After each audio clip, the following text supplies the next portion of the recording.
என்ன செய்கிறீங்க இப்போ? லட்டு பண்ணுறோம். அதாவது எள்ளு உருண்டை. ஆமாம், எள்ளு உருண்டைன்னு சொல்கிறாங்க இல்லையா? ஆமாம். இதில் நம்ம கடையில் போய் வாங்கினோம்னா ரொம்ப காஸ்ட்லி. இது நம்ம வீட்டிலேயே செஞ்சோம்னா எல்லா இன்க்ரீடியன்ஸும் நம்ம எல்லாமே வீட்டில் செஞ்சதாக இருக்கும். இதில் நம்ம என்னென்ன சேர்த்துக்கிறோம் இந்த எள்ளு உருண்டை சேர்க்குறதுக்கு? எள்ளு 1/2 கிலோ, எள்ளு 1/2 கிலோ, 1/4 கிலோ இது கடலைப்பருப்பு, 1/4 கிலோ கடலைப்பருப்பு, 50 கிராமு ஏலக்காய், 50 கிராம் 50 கிராம் காடமம் ஏலக்காய், 1/2 கிலோ வெல்லம், 1/2 கேஜி கூடு வெல்லம், கருப்பட்டி அதாவது கருப்பட்டி. இதெல்லாம் எப்படி செய்வீங்க? இதை இந்த ப்ரொசீஜர் என்ன?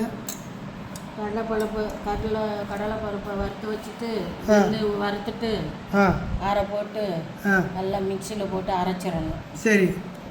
வெள்ளத்தையும் கூட போட்டு அரைச்சிடணும். சரி. மிக்ஸ் போட்டு கொஞ்சோண்டு நெய் சூடு பண்ணி மேலே ஊற்றி நல்லா பிணையணும். நல்லா மிக்ஸ் பண்ணிடணும். சரி. மிக்ஸ் பண்ணால் எப்படி லட்டு பிடிக்கிறதுக்கு வரும். அப்படியா? மிக்ஸ் பண்ண பிறகு இந்த மாதிரி லட்டு பிடிக்கிற மாதிரி வரும். இது நம்ம கை வச்சு அப்படியே உருண்டை தரட்ட வேண்டியது. எப்படி இது உருண்டை ஆக்குறீங்க? இந்த எப்படி உருண்டை ஆக்குறோம்? கை வச்சு பிடிச்சி கை வச்சு. இப்போ இந்த உருண்டை கடையில் போய் நம்ம உருண்டை இந்த மாதிரி ஒரு உருண்டை வாங்கினோம்னா கிட்டத்தட்ட ஒரு 5 ரூபா சொல்லுவாங்களா? ஆமாம், 5 ரூபா. இதே மாதிரி இது நிறையா அதில் வந்து 30 உருண்டை இருக்குது. கடையில் நம்ம வாங்கினது வந்து 140 ரூபாய்க்கு வாங்கினோம். அது கூட பியூராக நாட்டு சர்க்கரையில் செய்யாமல் சீனியில் செஞ்சுருக்காங்க. இப்போ இதில் பார்த்தோம்னா இந்த ஒரு டப்பா நிறையா இருக்குது. இதே பொருள் இதை வந்து நம்ம கடையில் போய் வாங்கினோம்னா இது 2 டப்பானுடைய விலை வரும். கிட்டத்தட்ட கடையில் வாங்கினா 250 ரூபாய்க்கு இந்த சைஸில் இருக்கக்கூடிய